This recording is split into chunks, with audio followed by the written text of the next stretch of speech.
Il est 23h, bonsoir à tous. Merci de votre attention. Voici les titres à la une de l'actualité ce mardi. Cérémonie d'ouverture solennelle de la session ordinaire du Sénat à Yamoussoukro ce mardi. Occasion pour le président de l'institution, Jeannot Ahoussou-Kouadio, de dresser le plan d'action et les défis à relever par la deuxième chambre du Parlement. Le chef du gouvernement, Patrick Hachi, était présent à cette cérémonie. Triste nouvelle pour la communauté musulmane de Côte d'Ivoire qui entame ce jour son mois de jeûne. Le président du Conseil supérieur des imams, le COSIM, El Hadj Mamadou Traoré, est décédé la nuit dernière. Annonce faite par le gouvernement ce mardi 13 avril 2021. Dans le domaine de l'éducation, après des discussions avec le ministère de tutelle, la conférence des présidents des associations des fondateurs d'établissements scolaires privés laïques et confessionnels a tenu ce mardi un point de presse à Cocody. Elle décide la suspension du mot d'ordre de fermeture de leurs établissements à la date annoncée. Voilà pour l'essentiel.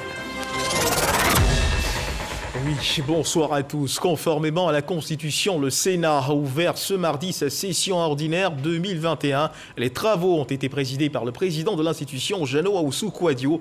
Cette session a été l'occasion pour Jeannot Ahoussou-Kouadio de dresser le plan d'action et les défis à relever par la deuxième chambre du Parlement. Il a également lancé un appel à l'union et à la cohésion des Ivoiriens. Le reportage de Mahama Traoré.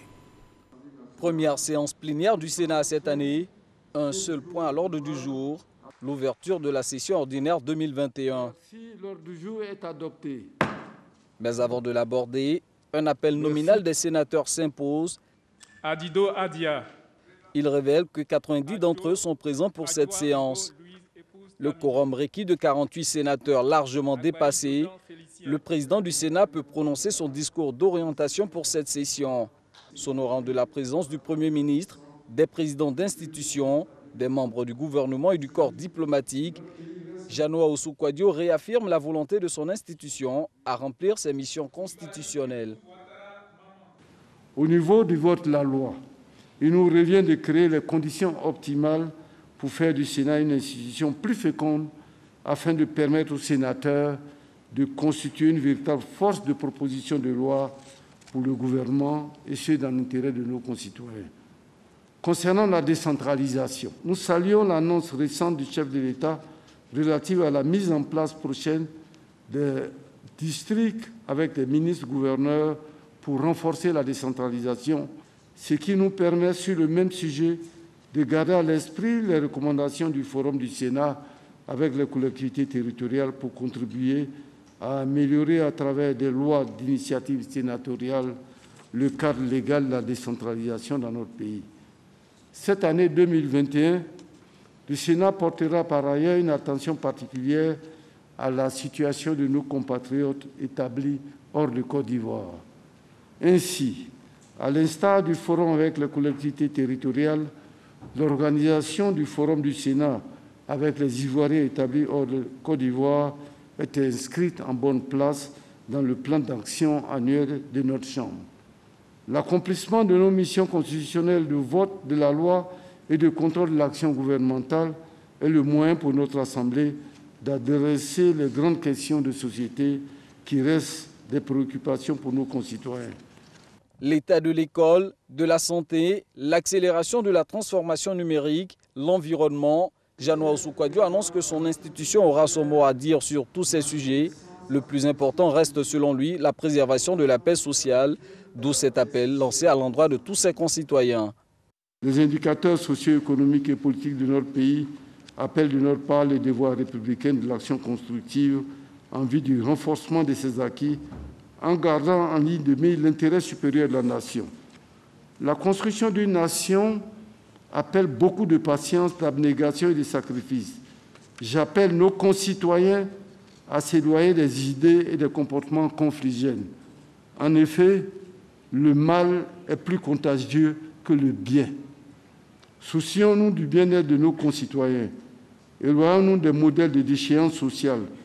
Apprenons à mieux nous connaître pour faire tomber les clichés et préjugés qui nous divisent. Les attaques de Kafolo et de Théini doivent tous nous interpeller et nous inviter à un patriotisme positif pour la protection de notre pays et de ses institutions.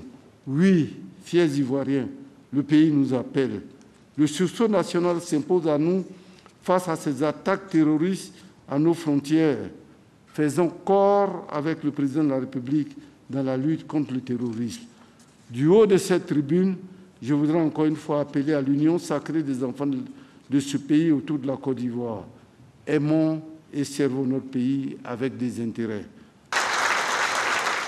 Le Sénat ivoirien compte aujourd'hui 95 siégeants contre 99 lors de sa mise en place en 2018, suite à 2 cas de décès et 2 cas de démission pour incompatibilité. Un discours bien acclamé par les sénateurs. La rentrée solennelle 2021 du Sénat marque le grand retour du président de cette institution, Jeannot Ahoussou-Kouadio, est resté, rappelons-le, à plus de 8 mois hors du pays pour des raisons de santé. Les sénateurs présents n'ont pas caché leur joie de le revoir. Kader Sogodoko. Il est reçu par des honneurs militaires dus à son rang. Jeannot Ahoussou-Kouadio est de retour au Sénat, l'institution qu'il préside après environ 9 mois d'absence pour cause de maladie. Pour cette rentrée solennelle 2021, il rentre pour prendre toute sa place afin de participer à la construction d'une démocratie totale en Côte d'Ivoire, un vœu cher au président de la République Alassane Ouattara. Un standing ovation dans la salle et une prise de parole du président du Sénat qui en disent long sur sa volonté de faire avancer les choses. Le dernier semestre de l'année 2020 a été particulièrement éprouvant pour moi. Alors que je ne devrais séjourner en Europe que pour 2 semaines, du 2 au 20 juillet 2020, j'ai été contraint de rester loin de mon pays, loin de vous, pendant de longs mois à cause de la maladie. Comprenez ma joie aujourd'hui de vous retrouver.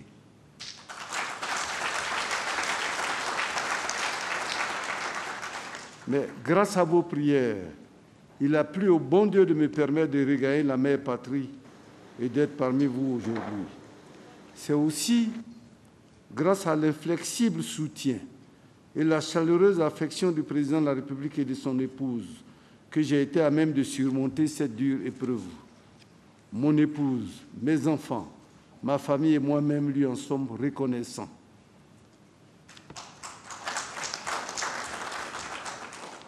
À chacun de vous, mesdames et messieurs les présidents d'institutions, les membres du gouvernement, les vénérables sénateurs, à mesdames et messieurs les honorables députés, à mes amis et connaissances et même à toutes ces personnes anonymes, je voudrais dire merci pour votre bienveillance, vos marques de sympathie et vos prières dont j'ai été l'objet pendant ces moments particulièrement difficiles.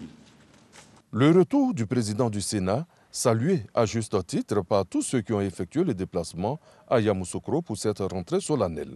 Je voudrais rendre gloire à Dieu qui a fait en sorte que le président du Sénat nous est arrivé en bonne santé.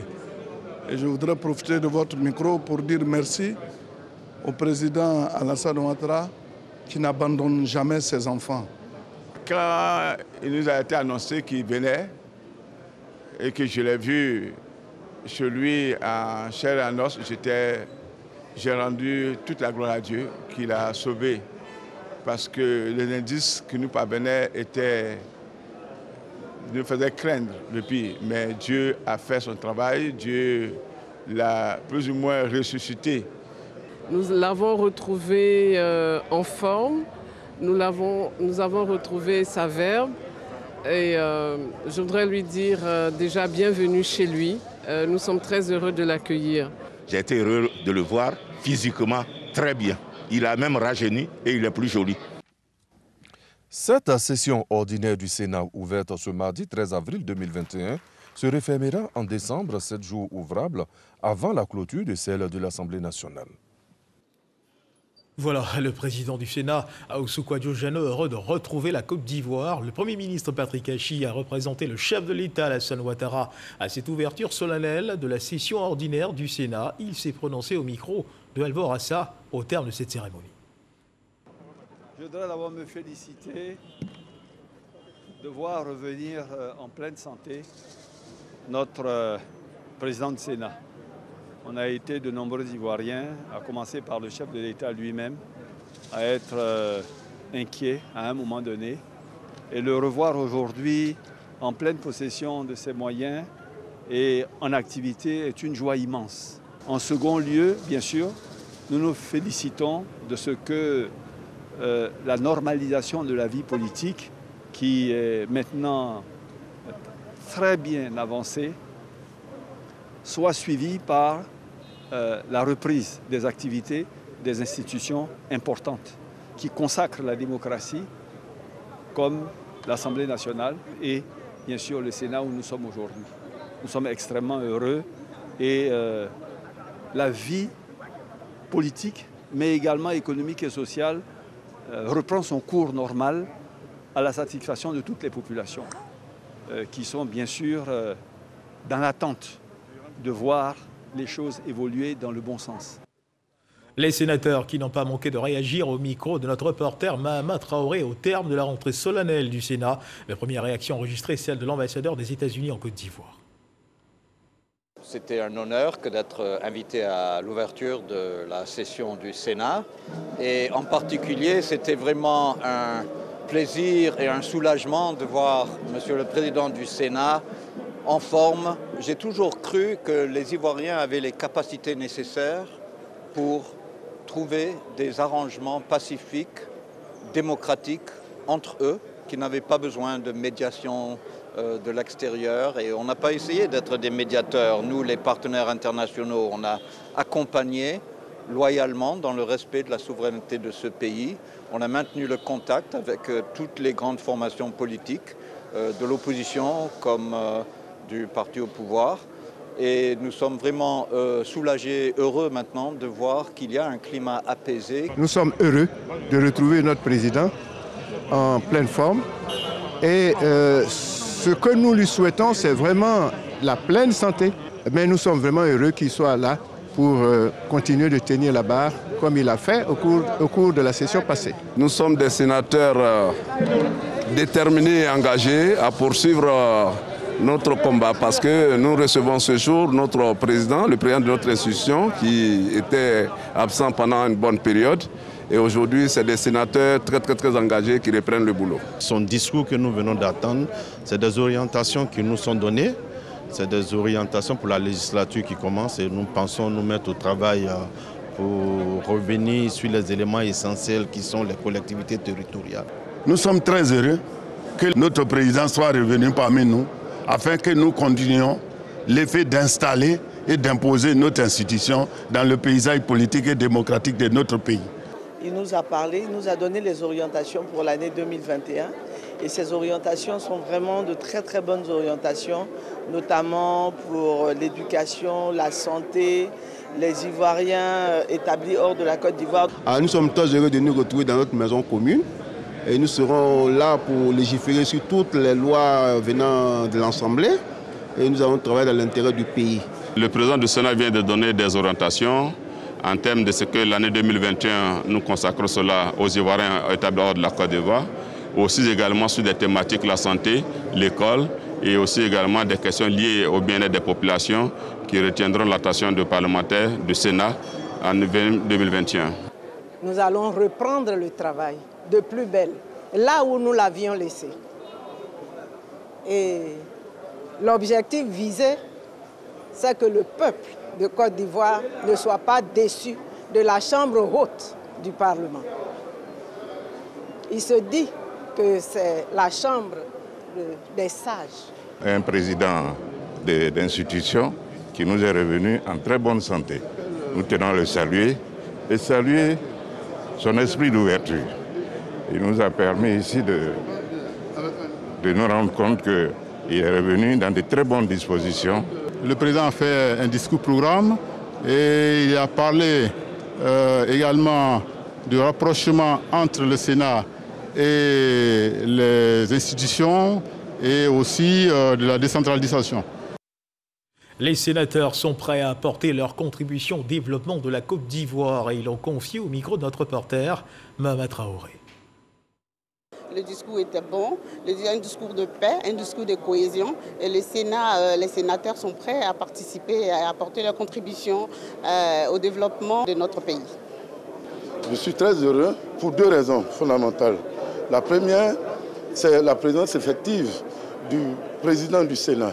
Et aujourd'hui, nous sommes fiers de la vitalité la deuxième chambre du Parlement ivoirien. Il y a beaucoup de perspectives. Surtout, nous allons beaucoup travailler avec les collectivités. Et il a parlé dans son discours des districts qui vont être nommés. Nous allons travailler avec tous ces districts. En tout cas, le Sénat a beaucoup de perspectives. Pour cette rentrée, avec son discours qu'il a eu à tenir et tout, un beau discours plein de sagesse, de reconnaissance, d'amour et de fraternité entre tous les Ivoiriens.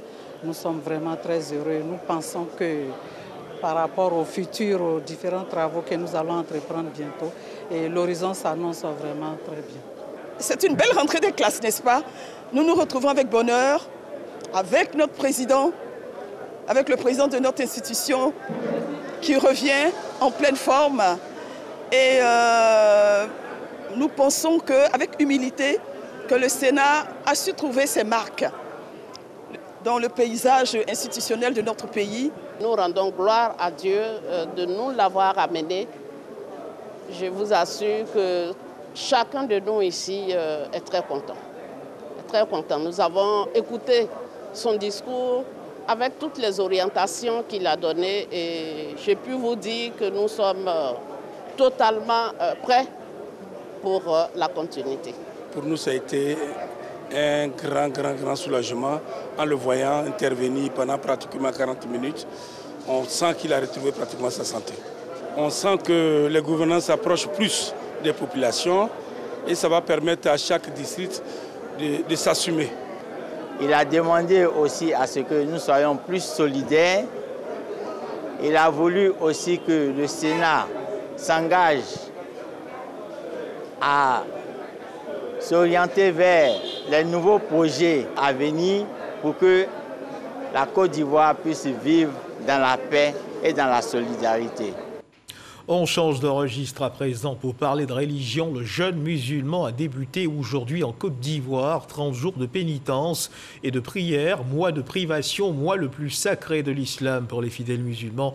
Et malheureusement, cette circonstance spéciale, cette triste nouvelle pour la communauté musulmane touchée donc par le deuil. Le président du Conseil supérieur des imams, El Hadj Mamadou Traoré, est décédé la nuit dernière. Annonce faite par le gouvernement ce mardi 13 avril 2021. Du ministre de l'Intérieur et de la Sécurité. J'ai le regret d'annoncer le décès, survenu ce mardi 13 avril 2021, à Abidjan de son éminence, le cheikh Aïma Traoré Mamadou, président du Conseil supérieur des imams, des mosquées et des affaires islamiques, guide de la communauté musulmane de Côte d'Ivoire. Le président de la République salue la mémoire d'un grand homme de foi et discret, artisan de paix et de dialogue. Le président de la République, son Excellence M. Alassane Ouattara, adresse à la famille de l'illustre disparu, à la communauté musulmane et à l'ensemble des Ivoiriens ses condoléances les plus attristées.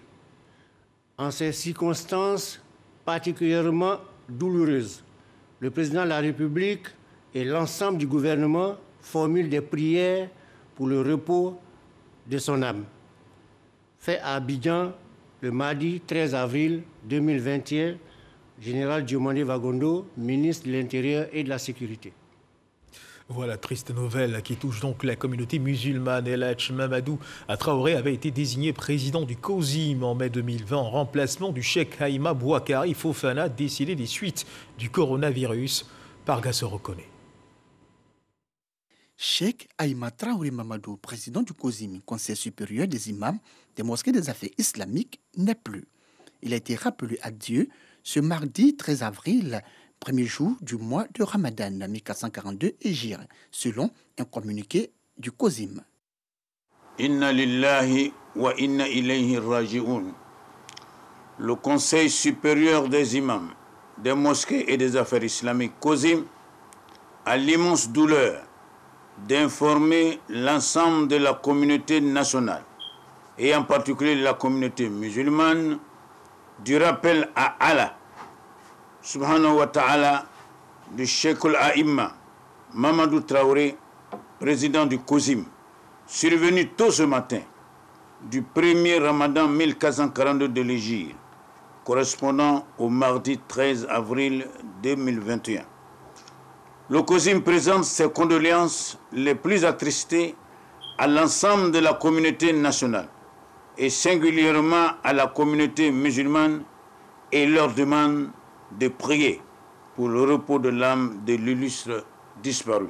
Le guide suprême de la communauté musulmane de Côte d'Ivoire avait succédé à feu Cheikh Aïma Boakari Fofana, son ami de longue date, le dimanche 17 mai 2020.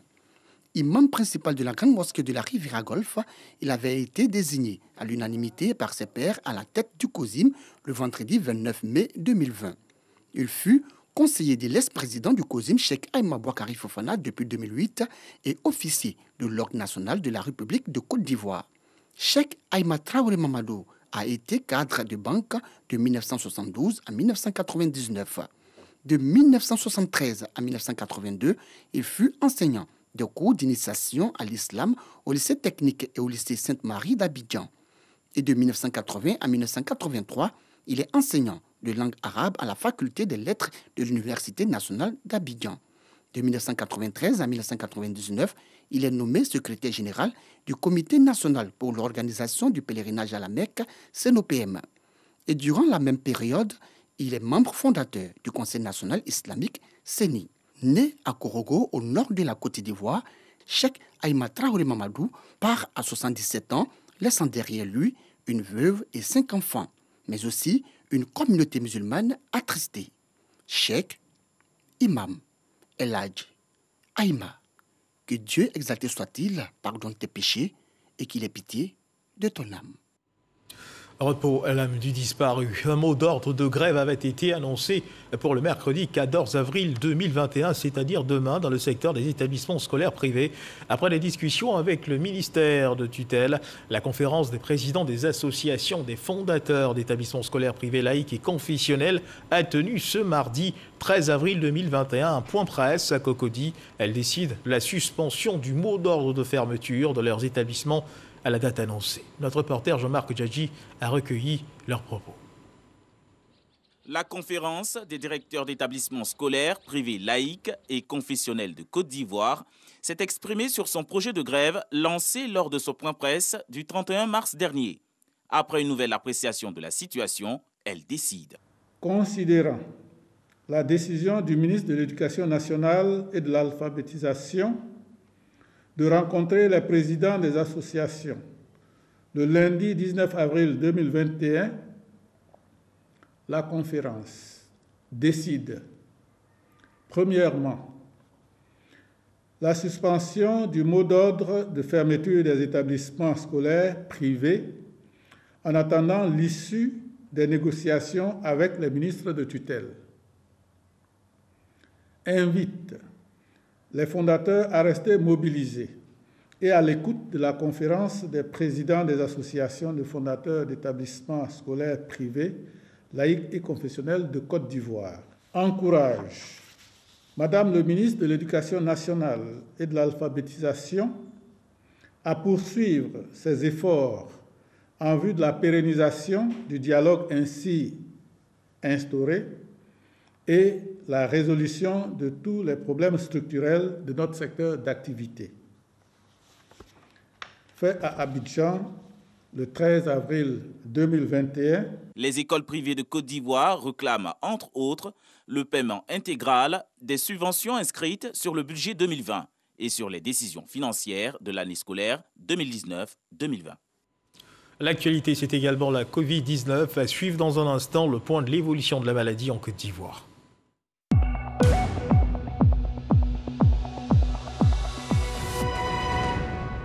Le ministère de la Santé, de l'Hygiène publique et de la couverture maladie universelle a enregistré ce mardi 13 avril 2021 38 nouveaux cas de Covid-19 sur 2036 échantillons prélevés, soit 1,9% de cas positifs, 88 guéris et 1 décès. À la date donc du 13 avril 2021, la Côte d'Ivoire, notre pays, compte donc 45 265 cas confirmés, dont 44 771 personnes guéries, 269 19 décès et 225 cas actifs. Le nombre total d'échantillons est de 559 330. Le 12 avril, 7 867 personnes ont été vaccinées, soit un total de 76 710 personnes vaccinées contre la Covid-19. Le ministre de la Santé et de l'Hygiène publique et de la couverture maladie universelle, Pierre Damba, invite toutes les personnes de plus de 18 ans à se faire vacciner. Dans les centres de vaccination, la vaccination contre la Covid-19 est gratuite et volontaire. Parlons toujours de coronavirus, de lutte contre la maladie. Ce mardi 13 avril s'est déroulé le point sanitaire et sécuritaire relatif à la situation de la Covid-19 dans notre pays. Il ressort que la Côte d'Ivoire enregistre à la quinzaine de la semaine écoulée 2026 nouveaux cas de Covid-19, soit 4,4% des échantillons, d'où la nécessité de faire le vaccin dans les centres de vaccination d'Abidjan, de l'intérieur du pays, avec entre autres les villes de Korogo, Yamoussoukro et Bouaké. Au niveau sécuritaire, l'appel reste celui de la vigilance, la pandémie étant encore bien présente dans le pays. Evelyne Yeboué-Franquadio. Dans à San Pedro, Yamoussoukro, Korogo, Bouaké et Ma, l'intérieur du pays désormais concerné par le programme de vaccination contre la Covid après l'ouverture des points de vaccination sur l'ensemble du district d'Abidjan. Nouvelle encourageante, surtout qu'on note une évolution au niveau des cas de vaccination. Plus de 256,67%, de 9 660, on passe à 34 455 personnes vaccinées. Pour être immunisé, 2 doses du vaccin AstraZeneca sont nécessaires. En dehors des anciens malades de Covid-19 qui doivent attendre 6 mois après la maladie pour faire l'unique dose nécessaire pour leur protection. Pour ceux qui ont déjà fait la première dose, ils doivent faire la deuxième au moins 1 mois après ou au plus tard 3 mois. Précision utile, 2 doses uniquement pour ceux qui n'ont jamais fait la maladie ou jamais été contaminés par celle-ci. Concernant ce point sanitaire de la quinzaine du 29 mars au 11 avril, il est annoncé 2026 nouveaux cas sur 46 144 tests réalisés, mais au total, il y a 45 206 cas diagnostiqués et 314 cas actifs. Ces données montrent une diminution d'environ 30% du nombre de nouveaux cas de Covid-19 ainsi qu'une baisse significative du taux de positivité, une hausse du nombre de décès de Covid-19 notifiés de plus de 50%. Il est passé de 17 à 26. Cela malgré le taux stable de la létalité toujours en dessous de 1%. Ces données montrent également que le nombre de cas actifs a considérablement baissé à plus de 92,54%. Au plan sécuritaire, le porte-parole de la police nationale n'a pas dérogé à la règle. Ainsi, il me plaît, au nom de Monsieur le ministre de l'Intérieur et de la Sécurité, de constater avec vous la légère mais constante tendance du taux de nouveaux cas à la baisse qui emporte l'observation par nos concitoyens de mesures barrières en vigueur et la prise de conscience certaine de la gravité de cette pandémie qui occasionne chaque jour de nombreuses pertes en vie humaine, tant ici que partout dans le monde. En clair, la Covid circule au niveau communautaire. Le ministère de la Santé rappelle l'importance aujourd'hui de se faire vacciner. Le nouveau ministre de l'Assainissement et de la Salubrité, Bouaké Fofana, a effectué ce mardi à Cocody des séances de travail avec les directions des structures sous tutelle. Objectif, échanger et s'informer sur le fonctionnement de ces services relais de l'action ministérielle. Le ministre Bouaké Fofana a dit toute sa détermination à assurer la continuité, celle de réaliser la vision du chef de l'État Alassane Ouattara, celle de permettre aux populations d'avoir un accès à un cadre de vie plus sain en milieu urbain et rural. Jean-Marc Djedji. Le ministre Bouaké Fofana, le nouveau titulaire du portefeuille de l'assainissement et de la salubrité, visite les bureaux de l'Office de l'assainissement et du drainage, ONAD, et l'Agence nationale de gestion des déchets, ANAGED, deux des structures sous tutelle du dit ministère. Le ministre a saisi cette occasion pour échanger avec les directions et personnels de ces services. Il s'est enquis de leurs préoccupations et leur a expliqué sa vision pour l'atteinte des objectifs. Des projets sont déjà en vue. Je suis très satisfait de ce que j'ai vu, de ce que j'ai entendu. On a une stratégie, on sait où on va, on sait ce qu'il faut pour aller là où nous voulons aller. Le reste maintenant, c'est au ministère d'appuyer sa structure pour qu'on puisse avec l'appui du Premier ministre et du gouvernement, on puisse avoir les moyens de faire ce que nous devons faire. Et la priorité des priorités pour nous aujourd'hui, c'est de préparer la saison des pluies. Au total, 4 structures sous tutelle et direction rattachées du ministère de l'Assainissement et de la Salubrité ont été visitées. Ces séances de travail du ministre Boaké Fofana constituent la première étape de sa mission après sa nomination le 6 avril 2021. Toujours dans l'actualité nationale, sachez que le port autonome de San Pedro, premier port exportateur de cacao au monde, renforce ses capacités opérationnelles. 3 nouvelles grues de dernière génération viennent d'être mises en service, apportant le nombre de grues à 6. Objectif, traiter et manipuler les navires avec aisance et célérité, à l'image des grands ports internationaux. Pour rappel, avec 3 grues, le port de San Pedro a exporté l'année dernière 5 millions de tonnes de fèves de cacao. Le reportage de Sam Conan à suivre dans nos prochaines éditions. Et puis dans l'actualité internationale, selon les résultats provisoires annoncés ce mardi dans la soirée par la Commission électorale nationale autonome, la Sénat, le président béninois Patrice Talon a été réélu dès le premier tour de la présidentielle avec 86% des voix et une participation de 50,17%. C'est sur cette information que se referment les pages de cette édition. Merci de nous avoir suivis. Dieu garde la Côte d'Ivoire.